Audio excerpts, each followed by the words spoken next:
maofisa mavolisi kaunti ya Kitui nimaende kusimana na ofisa umwe wa volisi wa kisisi cha Kanyonyo ulokuetwa tauwaiye akaili kwa kumadha na ivuti sokoni wa Kanyonyo utukuni wa kuamkia umundi. Ofisa ukwa isitwa Bernard Siambe ewetwa tauvithukiye munumuka umwe ulameindu na munyanyaye aimutetea onake amwadha amo wa meli Lina Musangi ena ilivoti. Vindani kalato tambuka sokoni uwa Kanyonyo nitwa komana na mwene kivila wa soko uvala watu welisekanaka aili mvikie kwa dhani ofisa uwa usese ina wala tukuni wa hiyo kuthukuma sasa nikimake utamuta mangali sokoni wala ofisa uwa kuwa tatavaino vitukanukate wake na mundu muka umakwa isitwe Joy Mutisia Sembeti nokanyethia andueli makomeani na kulia nyewani muskali wita wa Bernard niwa mamadha ondo nende na kuatia enye manie kana mwitusu kutwa juti mendu na muskali usu kutwa Bernard na manambi yoto kwa nanzisi eyo na ila sibijeke nusa 12 Bernard ni wendi station nundu ni asaini mkwethe ya duty Kens petrol station na muskali ungi you are the Kens petrol station si abiga saina na nusu nyoti ya muskali usu noka kumanza munana usu judi na you oka amwethe ya building ni ya madam mtu wa Jacqueline Mbithe na akukanya namo mpaka tina kune ba wisiye kumathia ndo uno mwe judi enda kumpua judi lakini pe madam ula mena judi na kewe thano kumusia mwendo ka kunya judi you ipo kuiatua ama thaonze mwene kivila uno kueta takiko kioma kia monovala ofisa uwa thia ka aeli itina munyanya wa Joy kwithia o mutetea ndakatho ni ofisa kekanye batoneka ila bena pata wa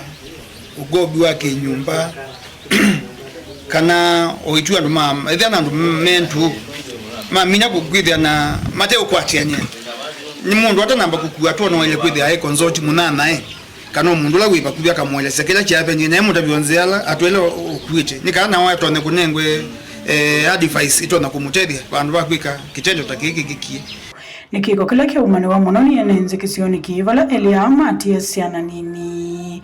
Rafiki yangu kama rafiki sijafurahia sana kuona dadangu ametenda kinyama. So mimi naweza sema ni hata kama uko urafiki na mtu alafu mkosane si lazima umuue. So venye amefanyia vibaya. Pia ameacha mtoto wa miaka 4 na mimi naumia sana juu huyu mtoto sijinda mwambia nini. Oto serikali ukulu kwitha nguno kuikile kana maofisa ma serikali mailodho kumamema mile. Kitendo ilifanyika hapa sio mzuri. Naomba askari asipatiwe hii bunduki silaha wakiwa wamekunywa kwa sababu huyo askari alikuwa ameanza kunywa mchana. Najua akaenda kupatiwa aingie duty ya usiku. Na mwenye kumpatia alikuwa anamuona ni mlevi. Naomba serikali msipatie mlevi hiyo kitu. Hiyo kitendo ni baya sana. Kana ile mtoto ameachiliwa hapa ni mdogo sana. Na mwenye kuacha mtoto alikuwa anasaidia yule mwingine. Hakuwa na hiyo makosa. Sio rafiki hiyo msichana. Sio hiyo askari. Kwa hivyo naomba serikali muangalie sana. Hiyo kitendo askari kupika watu kama mbuzi sio mzuri. Hiyo ni mtu mtoto wa yake, ana mtoto mdogo. Hiyo kitendo ni baya sana. Wala kufikia kavindani kalato haiki 7 ni ofisa huku na report ya kisasa cha polisi cha Lower Yata ni kananda nesa kuikiwa mbini na wala kithitokea usima na nake kiendeye. Good report Evelyn wa mauvo kuma vasokono wa Kanyonyo Kitui Rural County na Kitui ni Lina Musangi.